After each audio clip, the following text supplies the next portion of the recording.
Hello guys, welcome back to my YouTube channel. ഇന്ന് നമ്മൾ ഉണ്ടാക്കാൻ പോകുന്ന ഡിഷ് എന്ന് പറഞ്ഞു കഴിഞ്ഞാൽ ഇഡലി ഉപയോഗിച്ചിട്ടുള്ള ഒരു ഡിഷാണ്. ഇഡലി മുട്ട വെച്ചിട്ടുള്ള. ആദ്യം കുറച്ച് വെളിച്ചെണ്ണ ചൂടാകുമ്പോൾ അതിൽ ചെറിയ ഉള്ളി പച്ചമുളകിട്ട് നന്നായിട്ട് വഴറ്റുക.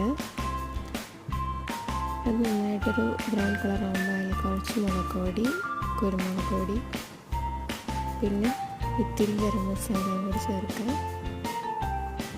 എന്നിട്ടൊരു മുട്ടയിട്ട് നന്നായിട്ട് ഫ്രൈ പോലെ ആക്കിയെടുക്കണം.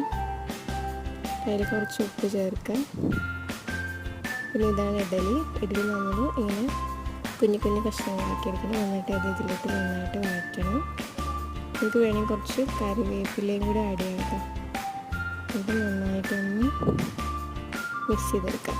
അങ്ങനെ നമ്മുടെ ഇഡലി എഗ് ഫ്രൈ റെഡി ആയിട്ടുണ്ട്. ശരിക്കും ടേസ്റ്റിയാണ്. നിങ്ങൾക്കിപ്പോൾ ഇഡലി ബാക്കി വരികയാണെങ്കിൽ അങ്ങനെ